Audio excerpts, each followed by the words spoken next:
Hello, Tom Maguire. I'm just going to do a review on the book Humankind by Rutger Bregman. Now, this book is really quite new.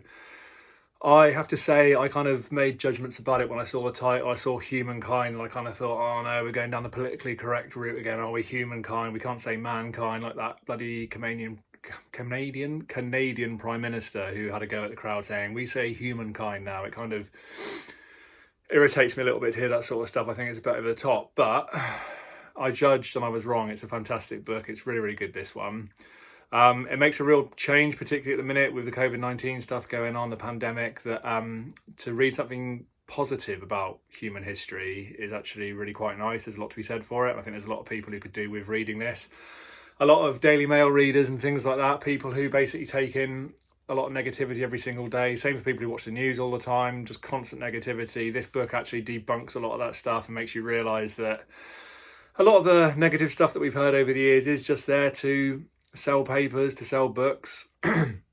Negativity sells, it shocks people, it angers people get addicted to those emotions and they want more of it, basically. We tend to ignore the good stuff and we tend to notice the bad stuff, don't we? That's just human nature. So this book does kind of look at a lot of different stories through history that have suggested that we are evil, dangerous beings, and that actually you've only got to scratch beneath the surface and actually we're terrible underneath. And this kind of turns a lot of those stories on their head and actually makes you realise that there's a lot of propaganda and a lot of lying going on to make us believe that. And actually there's a lot of evidence to suggest that we actually find it quite difficult to do things like commit murder and actually go out to war and shoot people and things. It's not actually as easy as people portray it to be in the films and stuff that we consume. So a lot of evidence, he says, about the First World War, Second World War, where soldiers actually found it really difficult to even fire their weapons. A lot of them didn't even fire their guns at all.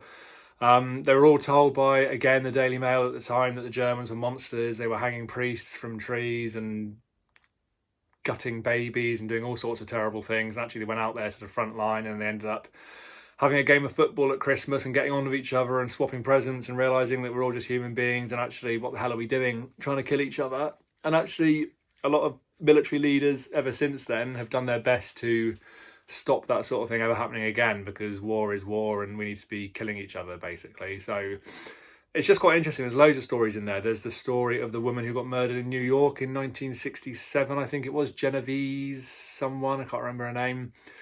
There are about 30 odd people who supposedly ignored her and that they saw her being murdered and screaming out that she was being murdered by this knife killer, and they apparently failed to go to her rescue. But actually there's been lots of evidence to suggest that lots of people tried to help her at the time and actually it wasn't as bad as they made out at the time.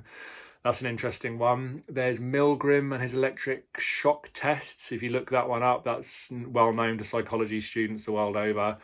That's the one where he got people to press a button to electrocute someone in a different room, and they were told by someone to up it and up it and up it, and they did it and did it and did it until whatever. The rest is check it out online. It's Milgram and his electric shock test. I think it's called something else, but yeah, that's an interesting one. And he basically debunks that and says that actually a lot of the stuff that Milgram said was made up, that people actually found it harder to do it than than he made out. Then there's is it the Stanford prison experiment where they all pretended to be prison guards, or half were prison guards, half were prisoners, and the prison guards really took it on and kind of became real arseholes and really abused their position of power. And there's lots of research as well to suggest that wasn't as bad as they made out. He talks about Machiavelli, the book that he wrote, The Prince, and how important that is around power and how many leaders over the years have used that. Winston Churchill, lots of other leaders have read that book. Talks about the fact that about 150 people is the normal maximum for most people to be sort of friends with people. So he kind of compares it to social media where we've got hundreds, sometimes thousands of people that we know. And he kind of reckons that goes back to when we were sort of hunter-gatherers and we did things in groups, and we naturally, they reckon, had sort of a maximum of about 150. So it's kind of in our genes to sort of be sociable up to that point, but we can't really cope with that many more. So that was interesting. He also talks about Neanderthals as well, and I feel this is something that I should have read when I read Sapiens by Yuval Noah Harari a little while ago, but I think I missed this when I read it. But he reckons that Neanderthals at the time were potentially more intelligent than Sapiens, who we obviously descend from. He reckons, he gave quite an interesting analogy. He said that if we think of Neanderthals as having, Neanderthals as having like a top-notch, state-of-the-art PC brain, and us, the Sapiens, had kind of a computer from the 80s, but we had Wi-Fi. So the idea is that our brains weren't necessarily as advanced as Neanderthals, but we were better connected. So we had a much better means of communicating and having big groups of people, which is basically what led us to be more powerful and to take over in the end, because we all used to interbreed and stuff. Anyway, lots of different. There was 3 or 4 different species at one point on the planet, which is quite interesting, I think.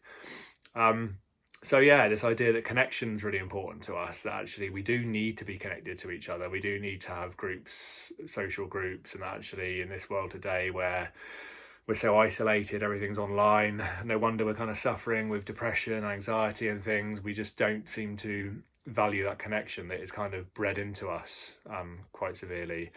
He refers to Thomas Hobbes and Rousseau and talks about a lot of the stuff that they did and researched and some of their opinions. I find it quite interesting comparing it to people like kind of Jordan Peterson and how he says how actually we're not essentially good deep down. It's actually very difficult to be good. And I kind of agree with him, and I agree with Rutger Bregman as well. I sort of think actually, yes, we do have to make an effort to be decent people, because we can easily give in to instant gratification and kind of the easy option and kind of slacking and crime. And we can easily be tempted by those things in a difficult, high pressure world. But I think what Rutger Bregman's saying as well is that I think he kind of acknowledges that, but he's just kind of saying that actually we're not necessarily malevolent and evil deep down. We kind of actually find it harder to do those things to each other than other people might suggest. And I think there's probably some truth there as well. So it's no book is absolute gospel, is it, at the end of the day? There's some really interesting theories in here. He's put a lot of research into it. I think it took him about 5 years to write the book. I found it really, really interesting. It reminded me a little bit of the way Bill Bryson writes, just full of fantastic kind of anecdotes and snippets from history, and just really written with that kind of real interest and curiosity. And I love that. I just find that really, it's easy to absorb. As far as non-fiction books go, it was kind of nicely set out. You could go back over and check on stuff. It didn't jump around too much. Really, really nice book. I really enjoyed it. It's one of the few that I read this year that I would definitely read again, actually. And I think I'm on about 80 so far this year, 80 books. So I will definitely give this one a read again. It was really, really good. There's more I can say about it, but I'm on 7.5 minutes now. And to be honest, there's no point in spoiling it for you. It's a fantastic book. If you appreciated this review, please give me a like and a subscribe, and please follow me on Facebook at Maguire Total Coaching, where I am doing my absolute best to get the best from personal development, the world of personal development, out to as many people as possible, to help as many people as possible with anxiety, to help people get out of their jobs and into better jobs, help people get on track to reach their full potential, because I'm passionate about that, and that's what I'm doing basically. So please follow me, please like, subscribe, and buy this book or listen to this book, Humankind by Rutger Bregman. It's fantastic. Cheers.